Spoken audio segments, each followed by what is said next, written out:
What? What? What the hell is this? Harumph. I didn't get a harumph out of that guy. Give the governor harumph. Harumph! You watch your ass. I see you shiver with anticipation. Let the show begin.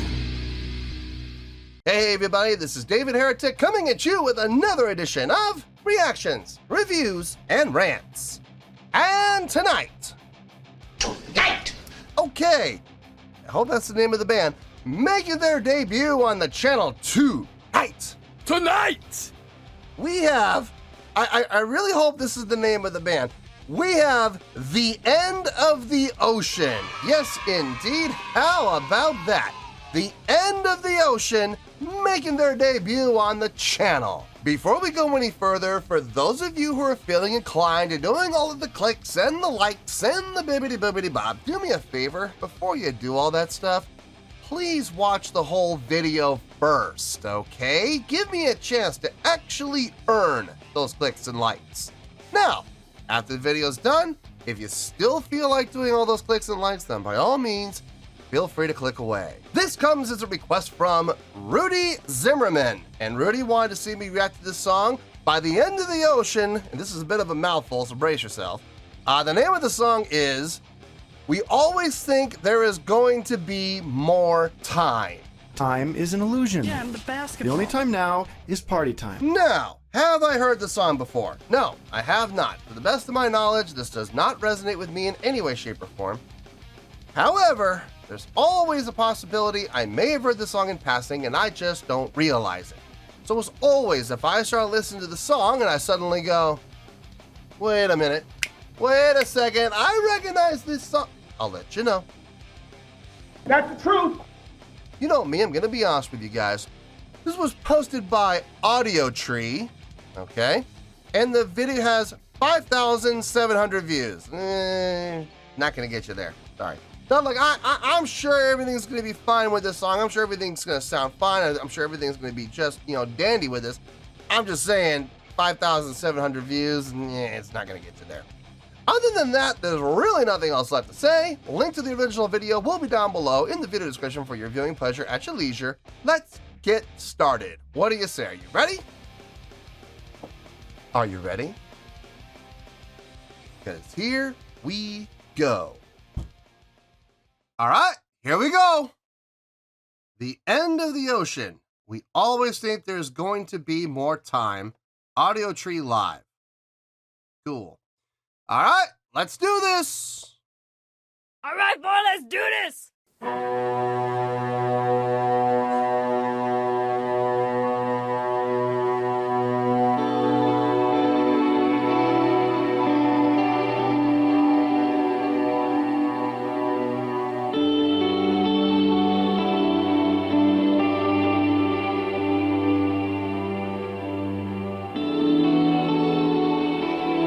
I gotta say, that cello patch on that keyboard sounds really nice.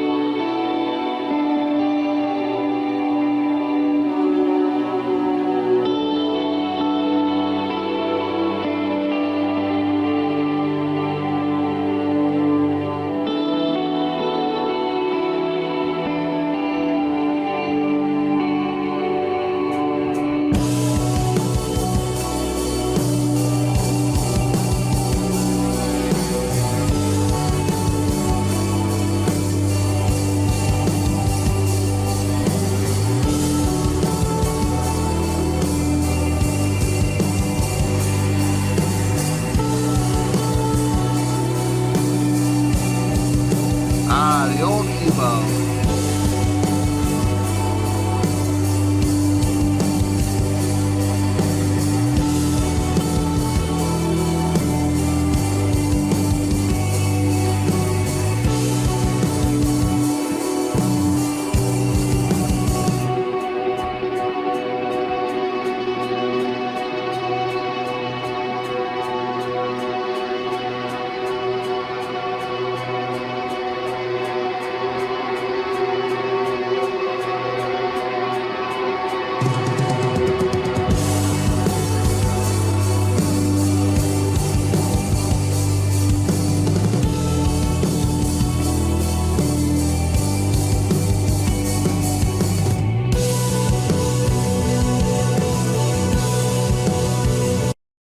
I see microphones in front of their stations, but I'm not hearing any vocals. So I'm not sure if this is an instrumental or if this is just a very long intro. I'm not 100% sure.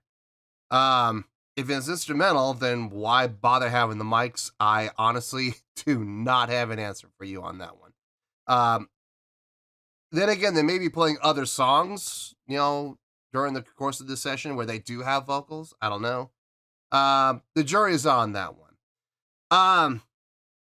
Couple of things. Number one, keyboard player. One of the best sounding cello patches I think I've ever heard. I'm gonna be honest with you folks. At the beginning of the video, before we had seen them, they had that single cello note playing. I'm not gonna lie, folks. I thought that sounded like a real cello to me. I mean, that is a very impressive patch. So nice job on whoever developed that patch. Seeing this guitar player over here with an EBow during the course of the first couple minutes of the song. It's always nice to see EBows. I'm glad to see them when I do see them, very infrequently.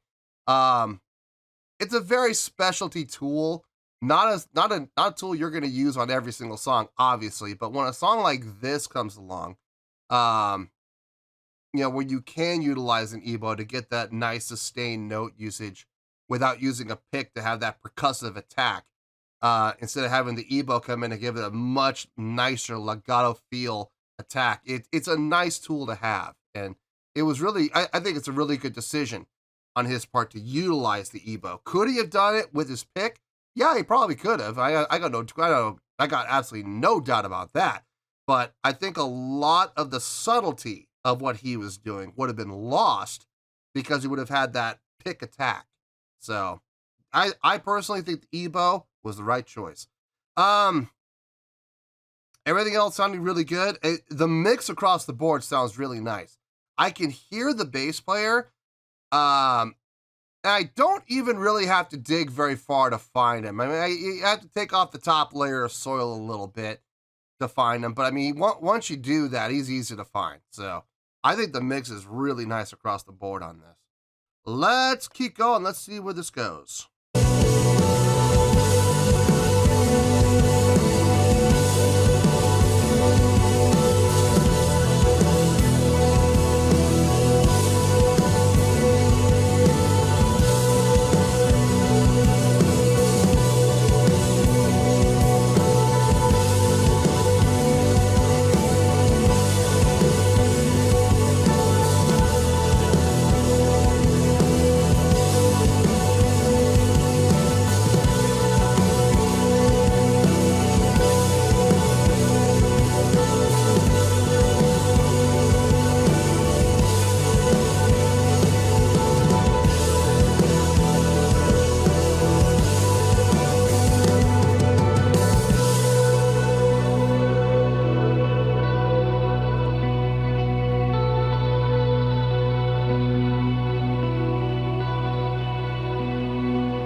feeling that Accelerando, we're slowing down.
That was the end of the ocean on Audio Tree Live.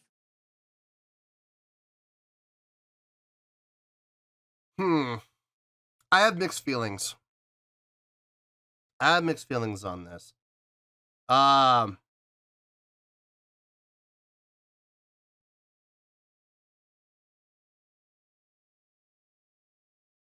need to think about this. There's a lot I have to think about.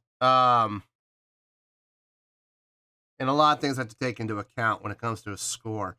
So let me, I'm gonna need some time. I'm not talking, 5 or 10 minutes. This is gonna require at least half an hour to think about.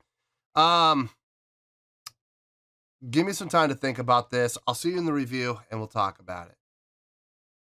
Well, there you go, folks. That was the end of the ocean with We Always Think There Is Going to Be More Time. This was a request from Rudy Zimmerman. Okay, yeah. I thought about this one for quite a while. I said about half an hour. It's actually a little over half an hour. It's been about 37, 38 minutes, somewhere in there. I really had to think about this one because there's a lot of factors I had to take into account when it comes to giving my score. So, speaking of that rating, let's get to it, shall we? Out of a possible 5 stars. And when I give this score, I want everybody to hear me out because believe me when I say this, I did not come to this score lightly. It took a lot of thought to come to this score. I am, believe it or not, I am going to give that 4 stars. Yep, 4 out of 5 stars. I feel good about that score. Let me tell you why. Why? Okay, there's a lot of things to think about when it came to this. Number one, and this is one of those times where I actually, believe it or not, this is one of those times where I kind of wish I didn't have a video. I kind of wish I just had an audio track. I didn't have to see anything. Because seeing what was happening, it did answer some questions, yes, but unfortunately it brought up more questions than it answered. One of the questions I had was that a real cello at the beginning? And the very first thing we heard, that sustained note, that one cello played note. Without seeing what was happening, I swear that was such a great keyboard patch. I thought that was a real cello. It fooled me completely. It had an attack. It had a bowed attack, which to me is usually a dead giveaway. But watching it, I saw that it was actually a keyboard. So that answered the question, and I'm glad that question was answered. I'm a little shocked at the answer. I'm a little surprised because usually I can tell, but not in this case. But unfortunately, there were a lot of other questions that got brought up because there was a video. A lot of mics set up, a lot of microphones set up. One in front of the keyboard player, one in front of the guitar. Both guitar players had a mic, so we had 3 mics there. Didn't see a mic in front of the bass. Didn't see a mic in front of the drummer. So why were the mics there? We had an instrumental tune here, obviously, no lyrics at all, no vocals at all whatsoever. Were they playing other songs during the course of this set that did have lyrics? If so, I get it. If not, then why in the world were there mics there? I don't get that. But is this an instrumental band? Is this one of those bands that purely instrumental songs? Do they have songs with vocals? I don't know. I really don't know. I'm a little confused on that. Did that have any bearing on the score? Honestly, no. It didn't have any bearing on the score whatsoever, but just for my own personal thought process, I was a little curious. I'm not 100% sure what the answer is, so I'm sure people in the comments will let me know, and I would greatly appreciate it. Always good to see an EBow used appropriately. In the very beginning of the song, the guitar player with the white guitar, the lead guitar player, I'm guessing you call him because he did all the solo work. Seeing him start off the song with that EBow, with a very nice legato approach, a nice legato entrance on every attack. I liked it. I definitely liked it. I think that was a very smart move. I think the EBow is one of those tools that, to be perfectly honest with you, I'm glad they're not overly utilized. I'm glad that not every single song, has a guitar player that uses an EBow that I've ever heard. But I do feel like the EBow could be used a little bit more in the music industry. I think it's one of those tools that's kind of underappreciated, especially when it comes to soloing. I was in a band that we had a song that actually was very popular with the crowd. Every time we would play a show, especially the ladies in the crowd would always want to know if we were going to play this song. And the song wasn't even really a ballad. It was a pretty hard-hitting song. But they always wanted, especially like I said, the ladies, they always wanted to ask, are you playing that song this time? And we're like, yes, we're going to play it. There were actually a couple shows we weren't planning on it. There were a couple shows where it wasn't even in the set list, but after hearing, 15, 16, 18, 22 girls all come up to us going, are you going to play that song? We all huddle up backstage and go, hey, we need to play that song. We kind of need to because they really want to hear it. So let's axe this song and let's put this song instead. And then no rehearsal, we would just go out and play it. Luckily, we knew it really well. We pulled it off every time. But our guitar player would utilize the EBow in his guitar solo. It was the only song in our entire set list that had him utilizing the EBow. And that might be one of the reasons why the ladies liked the song. I don't know, but it's possible. But that song was one of our most popular songs. And I wonder sometimes if it was because of the EBow. It's very possible. But I do feel like the EBow is an underappreciated tool, and it was really nice to see it utilized in a very tasteful way here. Not overly used. He did the intro with it, and when the time came for him to stop using it because the song came up in power and the song came up in drive and intensity, he put it aside, picked up a pick, and started picking. Perfectly done. I definitely appreciated that. One of the reasons why we ended up at the square we ended up. The drumming on this, I liked his approach. Playing, stop. Let everybody else bring it down, and then bring it up. And when it came to a certain point, he came back in again. Giving the opportunity for everybody else to shine a little bit and giving himself a chance to breathe. I liked it. He didn't feel the necessity to play all the way through like a lot of other drummers do. He showed great restraint and he showed great taste in knowing when to play and when to lay out, and when to come back in, when to play, and when to lay out again. I like that. It shows smart drumming. It shows very tasteful drumming. And when he did lay out, I tried to imagine that on the second time he laid out, I tried to imagine what would happen if the drummer had kept going. I think it would have sounded okay. I think it would have sounded fine with the drummer playing, but with him laying out, I think was actually more effective. And I think it definitely contributed by him not playing more to the song. So it made sense. It made perfect sense. That's pretty much it, honestly, as far as the song goes. Length of time of the song. Okay, here's where things started to kind of slide. Was the song repetitious? Yes, very. What was the song? How should I say this? Was the trying to think how I should say this. Was the song diverse? No, not really. We this entire song was basically one giant vamp session. It followed a pattern too. It was one pattern vamp the entire way through. So, was the song particularly impressive? No. Well, sort of, kind of. I will give it this. It was a giant vamp session. It was. But there were some things happening within the song that kept the song interesting. I'll sum it up for you like this. I was never bored. And even with the song being over 6 minutes long, and it being, let's be honest here, it was a giant vamp session, okay? But I wasn't bored. There was constantly things changing, constantly things happening that kept me interested. For starters, the drummer laying out and coming back in. That was a big deal. I know a lot of people are like, it wasn't that big of a deal. Yes, it was. Believe me when I tell you, yes, it was.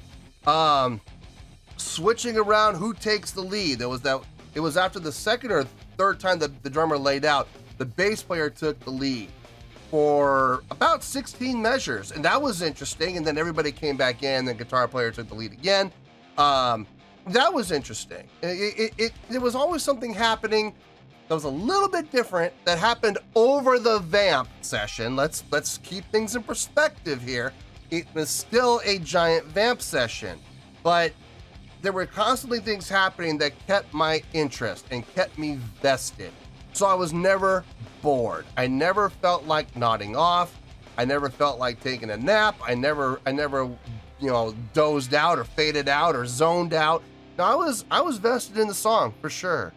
I was kind of playing between giving this a 3 and a 4. And I'm gonna be honest with you folks, I'm giving it the 4 simply for that reason. I wasn't bored. The reason I wasn't bored is because they did take a long giant vamp session and they made it interesting.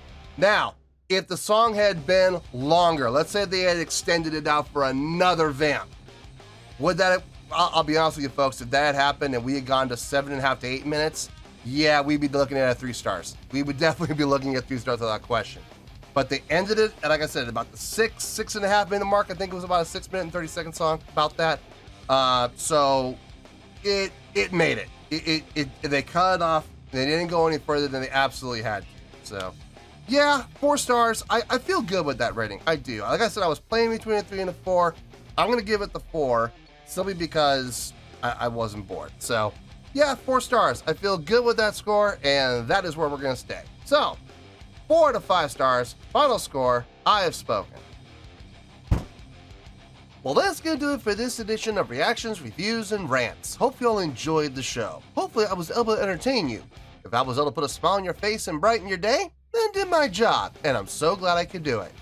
If you guys feel like joining the fan base, go ahead and click on that button down there. If you guys want to like the video, go ahead and like the video. If you guys want to ring the bell, go ahead and ring the bell.